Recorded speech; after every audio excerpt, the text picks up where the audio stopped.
That day was engraved as a warning. Fame and power can summon the most fearsome angels, but also awaken demons impossible to control. The Rolling Stones went on with their path. The Hells Angels went on with theirs. But history was never the same again. Because that night was not just a concert. It was proof that brotherhood, music, and danger, when mixed together, can change the course of culture forever. Subscribe for more hidden stories behind power, music, and legend. In 1969, the Rolling Stones were much more than a rock band. They were the embodiment of a turbulent era, the cry of a generation tired of obeying. Their songs were not just melodies, they were anthems of rebellion that echoed on every radio, in every party, in every young heart seeking freedom. Wherever they played, the world seemed to stop. Stadiums turned into battlefields where tens of thousands of fans lost control, driven by the almost supernatural magnetism of Mick Jagger and the electricity of every chord. But behind that glorious image lurked a shadow. Excessive fame was a double-edged sword. Drugs, violence, persecution, crowds impossible to contain. What for the fans was euphoria, for the band was beginning to become a real danger. A single concert could turn into chaos in a matter of seconds. While the Beatles explored softer sounds and dissolved in the sweetness of pop, the Stones went in the opposite direction. They wanted more intensity, more adrenaline, more danger. They wanted bigger stages, wilder audiences, and concerts that were not just shows, but experiences that would burn themselves into the memory of everyone present. And then, in the midst of that vertigo, the idea emerged. An idea that seemed torn from a nightmare or from a legend. To entrust the Rolling Stones' security, not to the police, not to private companies, but to the Hells Angels, the most feared motorcycle club in America. A decision as reckless as it was absurd, that would soon reveal its true cost. The Hells Angels were not a social club or just a group of motorcyclists in leather jackets. They were a feared brotherhood, an army on wheels that commanded respect wherever their engines roared. Their mere presence turned any road into forbidden territory. They didn't need visible weapons. The deafening noise of their Harley-Davidsons and their cold stares were enough to make the law retreat. When the Rolling Stones first heard the name Hells Angels, they did so with the fascination of those who recognized their equals in another dimension.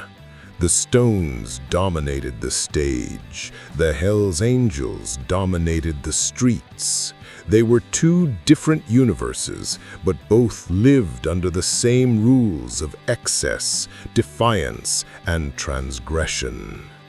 The first meeting was almost cinematic.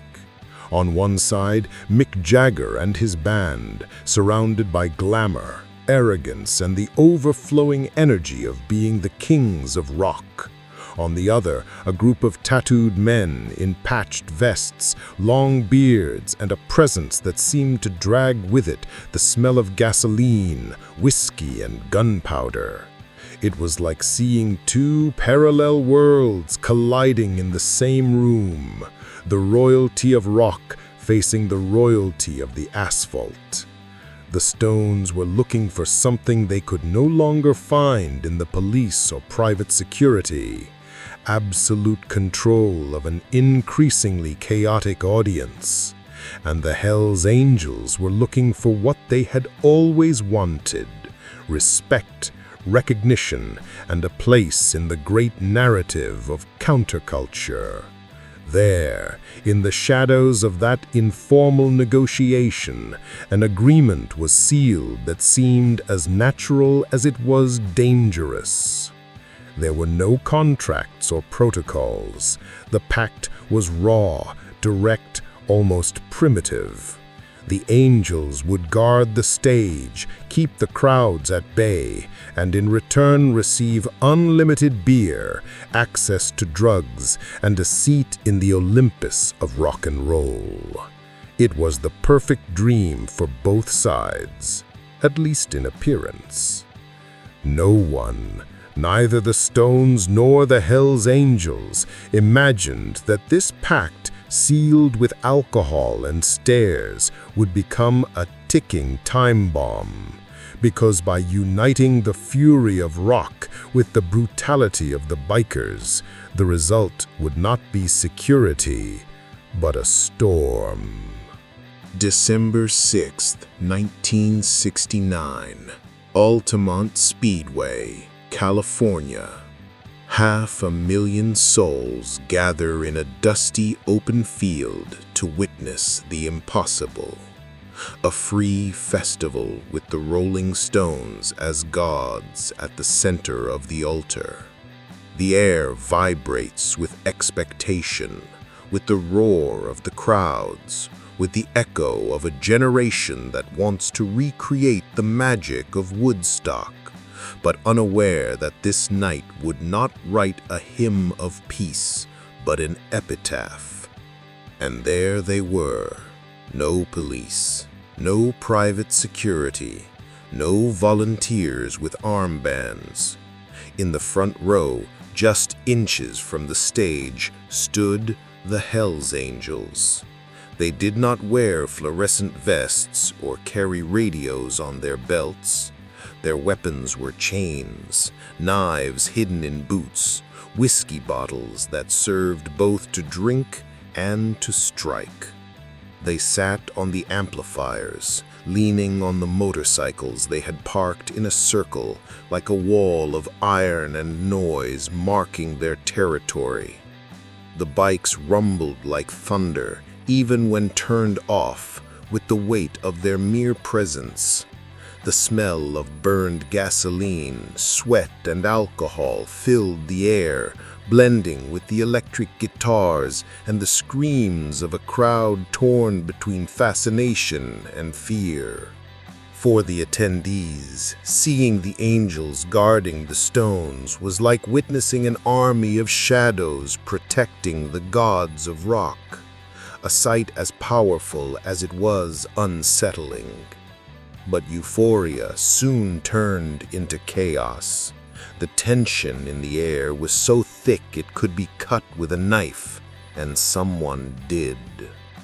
The shoving in the front rows turned into fights. Bottles began to fly. Violence erupted like sparks in a dry field. The Angels, instead of containing it, responded with brutality. Blows, chains swinging, guttural screams. In that hell of bodies and noise, the Stones took the stage. Mick Jagger, with his hypnotic voice, tried to calm the storm, but it was useless. When sympathy for the devil began to play, darkness took shape. The song to the forbidden became a macabre soundtrack to what was about to happen. Among the crowd, a young African-American named Meredith Hunter tried to approach the stage. He wore a lime-green jacket that shone in the sea of bodies, and in a moment of desperation, he pulled out a gun. The response was immediate and brutal. The angels surrounded him and stabbed him to death in front of thousands of witnesses, in front of the cameras, in front of the Rolling Stones themselves. The young man fell dead onto the dusty ground of Altamont.